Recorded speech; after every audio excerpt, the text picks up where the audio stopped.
Hi, and welcome back to another episode of The Growth Show. I am Whitney, and today I'm going to be talking about my experience with Remote Year, where I traveled to 12 countries in 1 year with a group of strangers I had never met, while also launching and growing my business. It was a big year. If you missed it, I did record an episode a few episodes ago, episode 11, where I talked about my travel and my time. I've been traveling now full time for over 5 years, and it all started with Remote Year. So I thought I would talk a little bit about how my travel began, my experience with Remote Year, what Remote Year is, the pros, like what I loved about it, the pros, what I didn't love so much about it, the cons, and what advice I would have if you're deciding if Remote Year is right for you, if you're just trying to consider if you want to be doing more work travel and remote work and all of that stuff.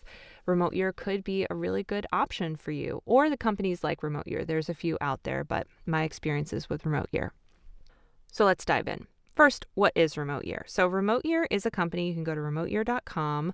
I will also put my referral link or code down in the show notes. If you sign up, you can get some bonus money in the marketplace because they have I'll talk about the marketplace. But basically, Remote Year is a travel company, but they are really targeted towards remote workers, and they organize trips, and they call them journeys now, I think. And basically, it's a group of people that go on a cohort, whether it is a 1-month program, a 4-month program, or a 1-year, 12-month program. So I did a 12-month program, but they do offer smaller, shorter programs now. And people sign up for it, they book it, and then Remote Year takes care of all of the logistics. So they will also have webinars to help you meet your fellow travelers in your group. Now, whatever trip you sign up for, if it's a 4-month program, you're with that same group of people for that entire 4 months. I did a 12-month program. I was with the same people. We had 33 people. We did have a few people drop, but not too many. So it was about 30 by the end. But it was 30 people I'd never met before. And they do some meet and greet at the beginning, and then they have team building and community building throughout the trip and program. So they're working on that piece of it, but then they're also booking your accommodations. Depending on what program you do, they're doing airfare. So between the countries, they're booking your airfare, but you need to generally be responsible for your first flight of the program and then getting home from the program at the end. They're also coordinating the workspace, making sure that you have Wi-Fi at your accommodation. You will have a roommate. You're not going to have to share a bedroom, but you do share apartments typically, although some countries have singles. It just really depends. But they coordinate all of that. They teach you about the country. They give you all the logistical stuff so that you don't really have to do much research to prepare for your trip. You just have to figure out how you're going to be working remotely, pack your bags, all that good stuff. And then while you're there, they also have a marketplace of experiences. So it's similar to Airbnb experiences. When I did Remote Year, Airbnb experiences wasn't really a thing too much. I think they were just starting to come out with that. But it's the same thing. Sometimes Remote Year is more expensive, sometimes less than Airbnb experiences, and they're supposed to be different than Airbnb experiences. They're more curated and local, but you will find some of them to be similar to what you can find out there on the marketplace. I guess that goes into a bit of the con category, that some of the offerings are maybe not so unique to Remote Year at that point. But the hope is that in their marketplace, they have different things that you can go on. You can go on a group hike. You can do this cultural experience where you get a tour and then you go taste some foods, and then maybe you go on a boat ride, or maybe it's a long weekend or a multi-day trip that you're going to do, like a trip within a trip. Those are my favorite. Like in Croatia, for example, we did island hopping. So they got speedboats and coordinated all of it, and we all went on the speedboats and went to a bunch of different islands and had lunch and went swimming in the water, even though it was really cold. But you do it with these people that you're traveling with. So that's the benefit, is that you're going with people that you eventually become friends with. And that's so much more fun versus you go to a country by yourself and then you go on an Airbnb experience, but all those people are strangers and it's fun, but you're not going to talk to those people usually after you finish your hike or your experience, your cooking class or whatever. So it's a lot of fun to do it with remote year. So I think that's some of the benefit, and sometimes you're just going to pay a little bit more money for that community and friendship and all of that. So that's remote year in a nutshell. Now, why did I choose to go on remote year? So like I mentioned, in episode 11, I talk about my travel story just in general, and I do talk about why I chose to start traveling in the first place. So I do recommend kind of getting more detail in that episode, but basically I chose to start traveling to really shake up my life and find a remote working entrepreneur community that would energize me as I began my journey as an entrepreneur myself. I was living and working in DC, but I was quitting my job. I had been working remotely just from home in DC.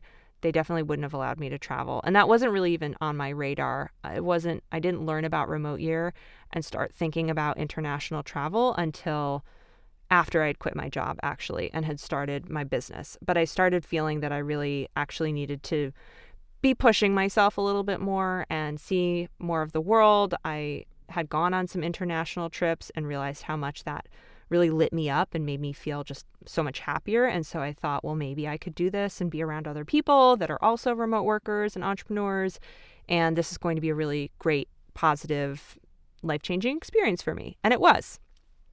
I will also say, I'm just going to be perfectly honest, I was tired of the dating scene in DC, and I was starting to feel like I needed to move anyway. I just didn't feel that my life in DC anymore was like moving forward.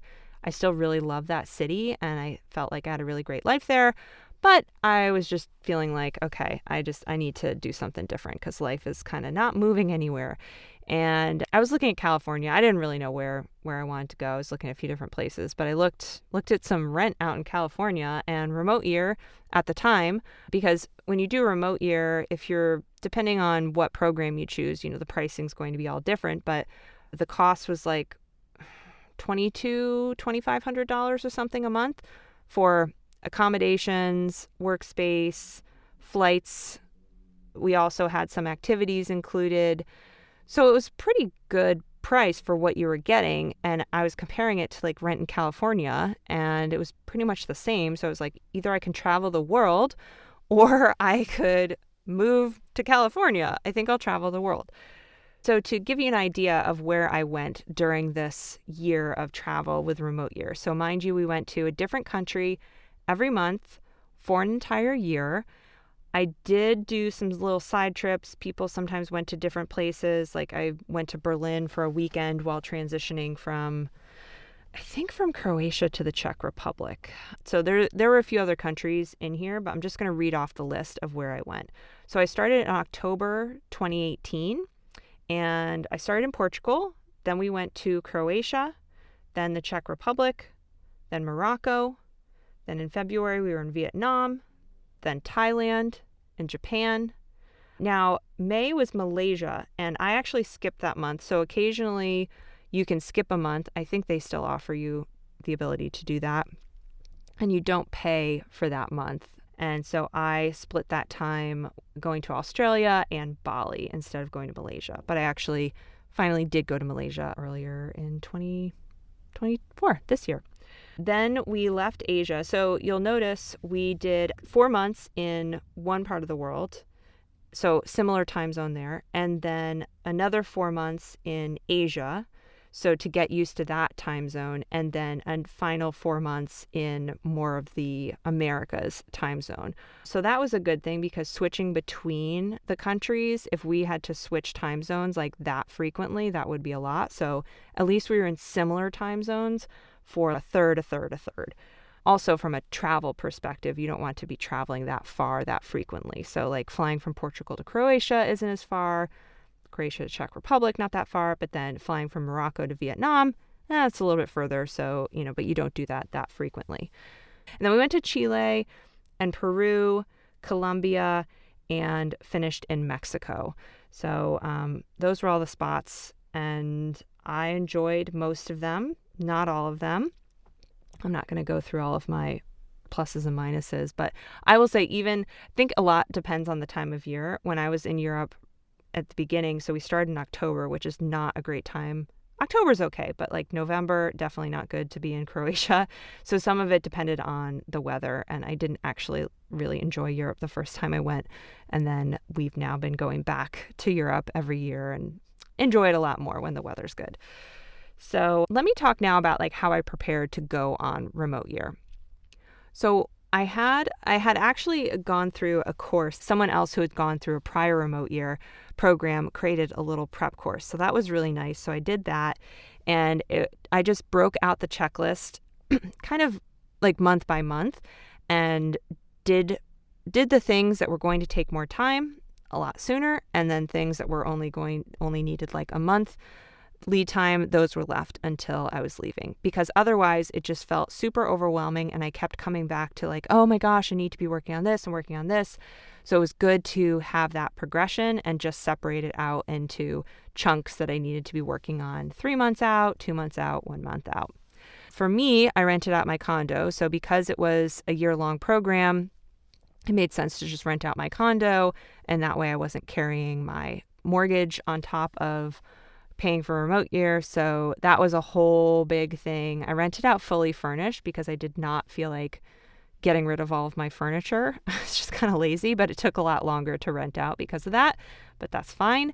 I figured out like medical stuff and what I was going to be doing with prescriptions. I will say something that I wish had been like talked about more, because I was trying to figure out like birth control.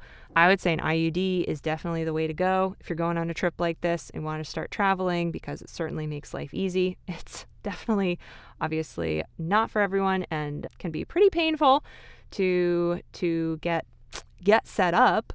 But for me, I honestly had no idea even the IUDs were out there until I started preparing for remote year. So that was one of the things to solve and figure out. But everyone's different in terms of what kinds of things you need to figure out. I will say that, like certain prescriptions, and I think like contact lenses I don't wear contacts, but my husband Dylan does. And it can be tough to find contact lenses in different countries. So that might be something that you want to figure out and get solved.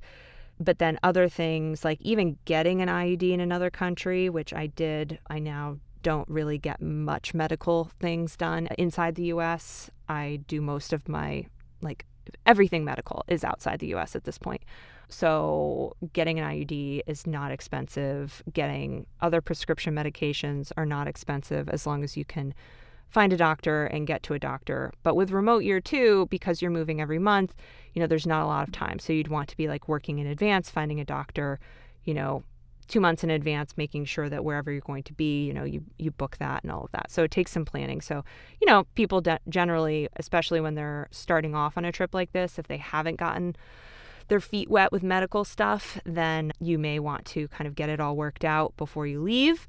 Another thing about medical stuff, the first month of remote year, we did a thing called Scooter Sunday, which was a really dumb idea where all of us, like 30 of us, rented scooters and drove up the coast of Lisbon, Portugal. And I crashed my scooter. I had someone on the back, and I had never actually really driven a scooter before, so it wasn't a good idea to have someone on the back. But hey, it was Scooter Sunday. If everyone else is doing it, it must be okay. And I crashed. I cut open my knee. I went to the emergency room, got stitches. It didn't heal right. Had to keep going back to get that taken care of. So that was my first very rude awakening and introduction to medical care outside the US. I will say, probably try not to go to a public hospital in Portugal. I'm not sure how it is in other countries, but try go to a private one because it doesn't cost that much money. So just go to a private place and get better care. But you're going to find that medications and things like that are not going to cost you an arm and a leg. I did have insurance, but I didn't end up using it because the cost of everything was so low. I didn't even get charged. It was a public hospital. I didn't get charged. I rode in an ambulance. They didn't charge me. I got x-rays, liquid stitches, and lots of visits to doctors and things like that. And maybe all of it cost me $200. So I wasn't about to submit a claim for that.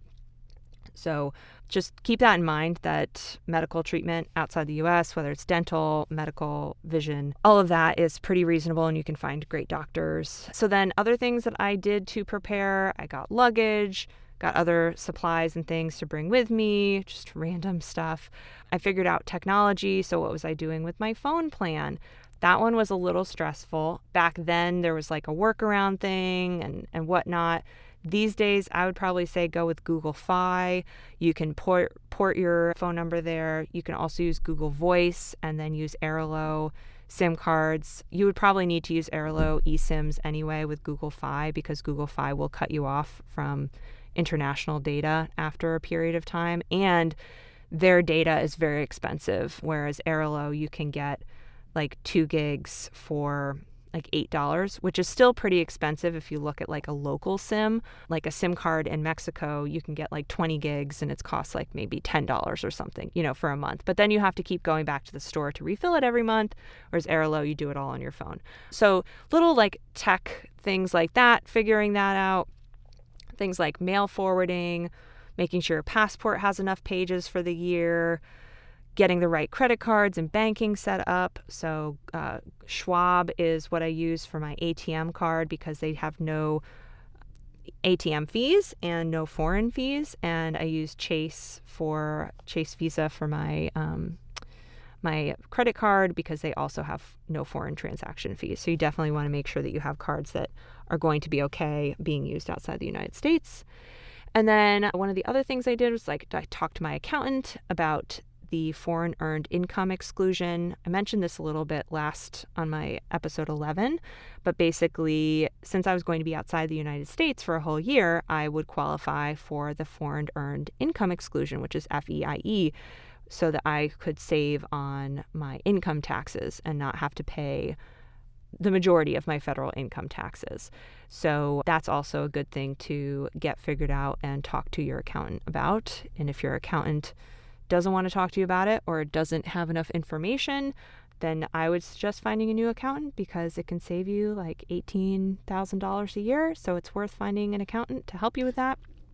Okay, so that's a really quick summary of what I did to prepare for remote year. Now let me talk through what I loved most about remote year and doing this whole experience. So my group was amazing. We really had just such a great bond between the people that I traveled with, and we are actually doing a reunion in a couple weeks in Lisbon where it all started. And like another couple came out of that group. They've gotten married. I met Dylan, my fiance, which by the time you're listening to this will be my husband. And so it was just a wonderful group. And not every group is as wonderful, but I think that's out there. There are still groups. We've met groups that are amazing. And I think that having a group of people that are going on a trip like this, like there's just something that happens with that vulnerability. And I kind of equate it to, when you're in college, everyone is there kind of with a similar-ish background and goal versus when you graduate college, like anyone that was kind of similar to you, now it's harder to find them. And people that are for dating or friends and things like that, you can still do it, but it's not like they're all there within earshot. And this was kind of a similar situation where you have people that they all came to come on this trip. They all have similar kind of goals or mindsets. They may be very diverse in age, gender, race, background, all of that kind of stuff. So there was diversity within our group, but you're still, obviously, if you signed up for remote year, there's something that's linking you all together.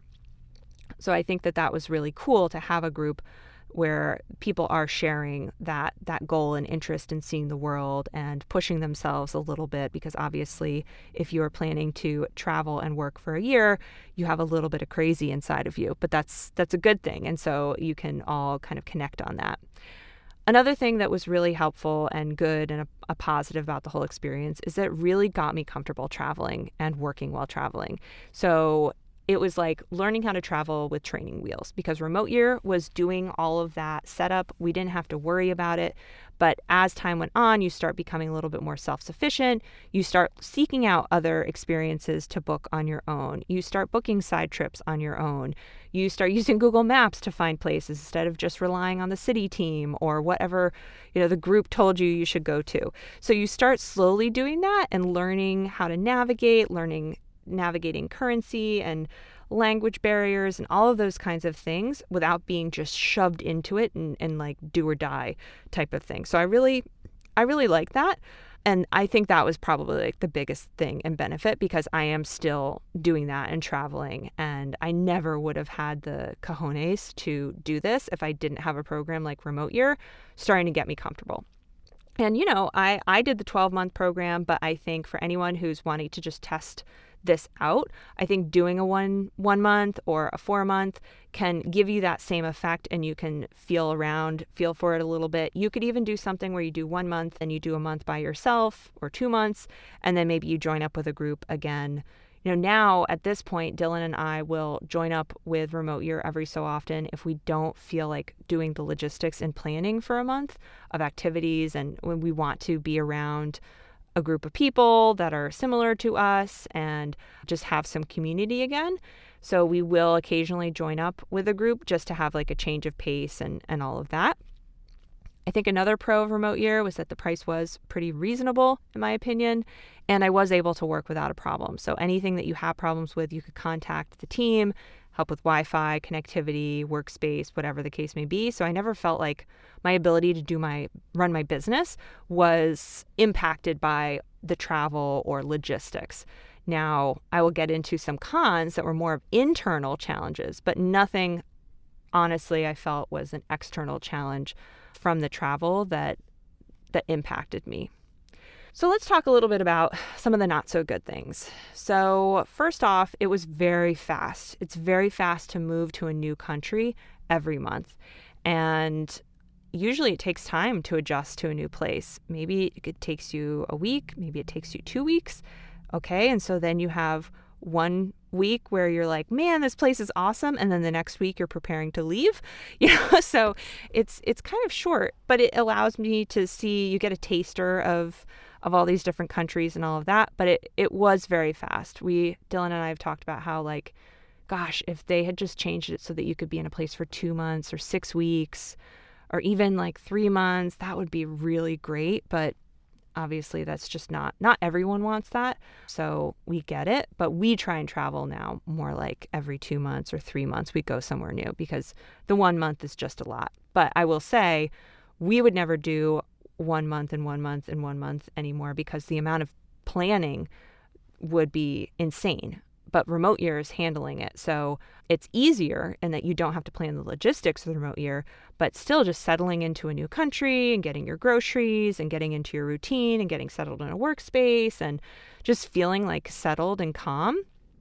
It's tough to do when you're having to pack everything up again after 4 weeks.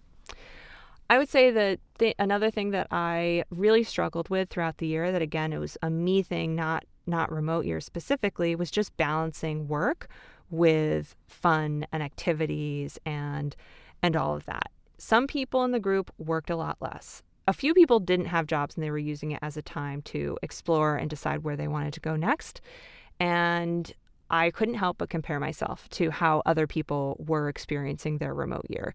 And people would be going and doing fun events or taking long weekends. And I was starting my business at this time, which, who knows if this was the right choice or not to do it at that specific time. But I didn't want to wait for another cohort. I felt like I needed to make this decision and just like rip off the Band-Aid and leave DC and start the business and do it all and just make some big changes. So I don't regret it, but the struggles and emotional roller coaster of running and starting your business and growing it and weathering slow seasons and busy seasons while also going to new places every month and being around a bunch of strangers that you're slowly getting to know, it was a lot. And then feeling like, hey, I really need to be working. I can't be slacking right now. I can't be taking my foot off the gas. And that meant that I wasn't able to take as much time off to explore places, and I found myself really not wanting to go to the workspace, but work from home because I felt like I could get more work done there. And so then I didn't always hang out with people as much. I still feel like I formed great bonds with people and I still got to see a lot and experience a lot. But it was a struggle throughout the entire year for sure. And I journaled throughout the year, and like my journals are just full of me complaining about this constant struggle. And it still exists to this day. It's just something I always balance of that drive to work and then the need to experience life as well, because we don't get this time back, right? And then I think I already kind of mentioned just like adjusting to the new environments was tough. So that was something that was just tough, but that was just part of it. I just think people doing this just need to be prepared for some of those emotional challenges with it. It's like whatever emotional challenges you were dealing with, remember that those are going to be there, and then you're going to have some new ones too. But at the same time, it's going to be like the most exhilarating, exciting, just amazing experience of your life as well. So it's a lot of contrast, but just the best year of my life, hands down. So let's wrap it up. Is remote year right for you? Well, like I mentioned, they do offer other programs now that are shorter. So if you want to test it out, you can definitely do that. There are other programs like Wi-Fi Tribe, Hacker Paradise. They're all different in what they offer. So they do have different like value propositions, but you can check those out just to see. Or there's things like hostels like Selena. Selena actually purchased Remote Year during the pandemic. So Remote Year is no longer the company that I knew when I did Remote Year. They're still Remote Year, but they have different ownership now, different leadership, and it's just a different company in some regards. But I still support them. I still feel that their heart's in the right place. I still feel like they do offer a really valuable service and product to people. It's just a little different than it was when I went through it. I will say that in terms of like the different lengths of programs, just consider, though, that if you do a 1-month program, the depth of connection and relationships that you're going to build with your group is going to be different than a 1 year, because a 1 year is just the commitment that our group had to being there and all of that. I mean, that's a huge commitment of a year of your life you're going to spend with this group. So we were able to form deeper connections, whereas the 1 month, you can't necessarily. Although I will say that we joined a 1-month program in Colombia, which we had already been to Colombia and already been to Medellin, but we joined it again in 2023, I think. And it was amazing. We met some amazing people, and I have some friends from that group that are even more valuable to me than any other people I've met. So you can make friends and those deep relationships wherever, whether it's 1 month, 1 year, or somewhere in between. But I just do want to mention that sometimes maybe you should just consider your expectations if you're doing a shorter program. And the final thing that I will say, if you're considering if a remote year is right for you, I think one of the things that allowed our program and our group specifically to be so successful and to not have people drop out, because there are 1-year programs where we've heard that they lose like half of their group or more, and that can just really hurt the experience and the morale and all of that. I think if you stop being grateful for the experience and grateful for the people that you're with and the experiences you're having, and if you are kind of holding on to your righteousness a little bit, that things have to be a certain way, and being rigid and inflexible and not understanding, then I don't think that this is the right thing for you. I think we went with the flow, and not everything's going to be perfect. And sometimes you're tired, you're stressed, and you're like, why is this just not working? And that's going to happen a lot, especially in all of these uncertain places and new countries and new people, because every country you go to, there's a city team there from Remote Year, and they're organizing your accommodations and the workspace and all of that. So it's new personalities to interact with. You also do have a program leader that travels with you the whole time. So that's really great. And they're really responsible for creating the community and connection within the group and being there to support. But there's new people all the time that you're interacting with. And, there's just a lot of navigating things being not quite the way you want them to be and being difficult. And I think if you start feeling frustrated by that too much, or just not being grateful for overall the experience that you are being allowed to have because you're able-bodied and you have the resources and wherewithal to be able to do it. If you lose that, then your happiness and enjoyment of the program and the experience overall is going to be impacted. So I'm sure that's a rule for life in general, but definitely for a program like this, you have to go into it with that mindset, and then you'll be much more happy with the end result. So I hope that this was helpful to anyone who is considering joining Remote Year or just wanted to learn a little bit more about how I actually started travel and what it was like for this first year of my travel, so it was 2018 that I started, October. So I'm going to be coming up into my 6th year of this travel lifestyle very soon. And I would not change a thing, maybe little mistakes I've made along the way. But overall, it's been a wonderful experience. And I do really owe a lot to Remote Year and the experience that they gave me that allowed me to feel comfortable to keep going. And I'm so grateful that I met my husband on the program, and the bond that we were able to build and the bonds that we've built with the people within the program. It was great. And if you have any questions about Remote Year, feel free to shoot me a note on Instagram, or if you decide to sign up, feel free to use my referral code and get some money off. I get a little money too, of course, but you also, I think, get some credits that you can use for buying some cool experiences. So yeah, I hope you enjoyed, and I will talk to you soon. Thanks.